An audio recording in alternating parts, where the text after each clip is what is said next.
الحمدللہ والصلاة والسلام علی رسول اللہ اما بعد۔ انس بن مالک رضی اللہ عنہ بیان کرتے ہیں کہ رسول اللہ صلی اللہ علیہ وسلم ہم سے میل جول رکھتے تھے، اور میرا ایک چھوٹا بھائی تھا جس سے کبھی کبھی آپ فرماتے کہ اے ابو عمیر، تمہارے بلبل نے کیا کیا؟ ابو عمیر کنیت دیتے تھے آپ کو، اے عمیر کے ابو، چھوٹے سے بچے کو آپ عمیر کے ابو فرماتے تھے، تو یہ خوش طبعی کے طور پہ فرماتے تھے۔ ان کے پاس ایک چھوٹا سا بلبل، چھوٹا سا پرندہ تھا جس سے وہ کھیلا کرتے تھے۔ انس رضی اللہ عنہ کا بھائی کھیلا کرتا تھا، وہ پرندہ مر گیا تو نبی صلی اللہ علیہ وسلم کبھی کبھی خوش طبعی کے طور پر پوچھتے تھے کہ وہ تمہارے بلبل کا کیا ہوا؟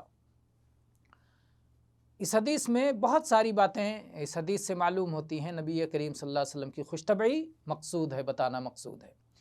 اسی طرح سے اس حدیث کو امام ترمذی نے کتاب البر میں 1990 نمبر پر، اور کتاب الصلاح میں 333 نمبر پر، اور امام بخاری نے کتاب الادب میں، امام ابن ماجہ نے کتاب الادب میں، امام مسلم نے کتاب الصلاح، کتاب الاستئذان میں، فضائل النبی صلی اللہ علیہ وسلم میں، اور کتاب الادب میں، اور ایسے ہی امام نسائی نے بھی اسے کتاب الیوم واللیلہ میں روایت کیا ہے۔ تو بہرحال یہ صحیح، یہ بات آپ کو بار بار بتائی جا چکی ہے کہ ہم جو بھی احادیث پیش کرتے ہیں ساری کی ساری صحیح روایات ہیں۔